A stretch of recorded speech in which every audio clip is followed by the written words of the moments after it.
വനിതാ ദിനത്തോടനുബന്ധിച്ച് ജനാധിപത്യ മഹിളാ അസോസിയേഷന്റെ നേതൃത്വത്തിൽ വിവിധ സംഘടനകളുമായി ചേർന്ന് വടകരയിൽ വനിതാ സംഗമം സംഘടിപ്പിച്ചു.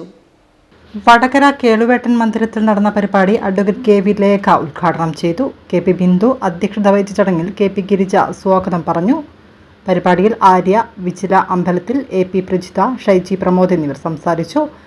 ചടങ്ങിൽ വെച്ച് CDS ഭരണസമിതി അംഗങ്ങൾക്കുള്ള ആദരവും നൽകി.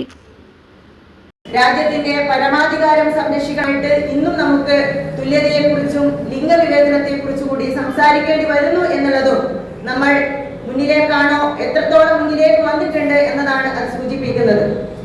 ഈ 1990-കൾ മുതൽ ഇങ്ങോട്ട് നടന്നിട്ടുള്ള തൊഴിലാളികളുടെ വലിയ പോരാട്ടങ്ങളുടെ ഭാഗമായിട്ട് വനിതകൾക്ക് പ്രത്യേകമായിട്ടുള്ള ഒരു ദിനം ആഘോഷിക്കുന്ന രൂപത്തിലേക്കുള്ള അവസ്ഥകൾ ഉണ്ടായിട്ടും 1975 മുതൽ ഐക്യരാഷ്ട്ര സംഘടന തന്നെ വനിതകളെ മുഖ്യധാരയിലേക്ക് കൊണ്ടുവരുന്നതിന് വേണ്ടിയിട്ട് നിരവധിയായിട്ടുള്ള ആശയങ്ങൾ സമൂഹത്തിലേക്ക് കൊണ്ടുവരുന്ന സമയത്തും ഈ 2026 എത്തി നിൽക്കുമ്പോഴും തുല്യതയെക്കുറിച്ചും ലിംഗവിവേചനത്തെക്കുറിച്ചും ഈ വനിതാ ദിനത്തിൽ നമുക്ക് സംസാരിക്കേണ്ടി വരുന്നു എന്നുള്ളതാണ് നാം മനസ്സിലാക്കേണ്ടത്.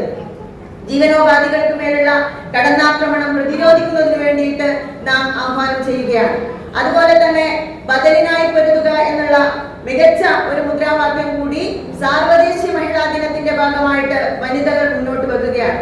എങ്ങനെയാണ് ഇത്തരത്തിൽ മാർച്ച് 8 സാർവദേശീയ മഹിളാ ദിനം എന്നുള്ള ഒരു ആശയത്തിലേക്ക് കടന്നു വന്നിട്ടുള്ളത് എന്നൊക്കെ തന്നെ നിങ്ങൾ നിരവധി തവണ കേട്ടിട്ടുണ്ടാവും. ആ ചരിത്രത്തെ കുറിച്ച് അറിയുന്ന ആളുകളായിരിക്കും നമുക്ക് മുന്നിലുള്ളത്. എന്ന് തന്നെയായാലും ഒരു മാർച്ച് 8ന്റെ കാര്യങ്ങൾ നാം പറയുന്ന സമയത്ത് ആ ചരിത്രത്തെ കൂടുതൽ ഓർമ്മിച്ചെടുക്കേണ്ട ഒരു വർത്തമാന കാലത്തിലാണ് നാം ജീവിക്കുന്നത് എന്നുള്ളതാണ്.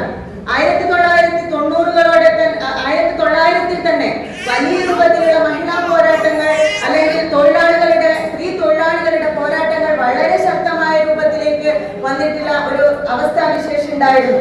1908-ലാണ് ന്യൂയോർക്കിലെ തുന്നൽ സൂചി നിർമ്മാണ തൊഴിലാളികൾ അവരുടെ തൊഴിലവകാശങ്ങൾക്ക് വേണ്ടിയിട്ട് വലിയ രൂപത്തിലുള്ള സമരത്തിന് ആഹ്വാനം ചെയ്തിട്ടുള്ളത്. സ്ത്രീകളുടെ നേതൃത്വത്തിൽ വലിയ സമരം നടന്നിട്ടുള്ളത്. അത്തരത്തിലുള്ള സമരത്തെ അവിടുത്തെ ഭരണാധികാരികൾ അന്ന് അടിച്ചമർത്തുകയും നിരവധിയായിട്ടുള്ള സ്ത്രീകൾ ആ സമരത്തിൽ പങ്കെടുത്തുകൊണ്ട് കൊല്ലപ്പെടുന്ന സാഹചര്യം ഉണ്ടായിട്ടുണ്ട്.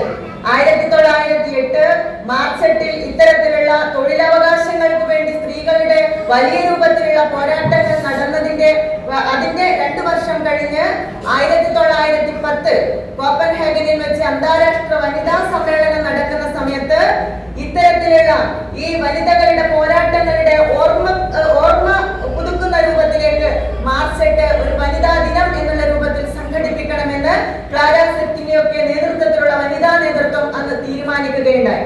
സംസാരിക്കും.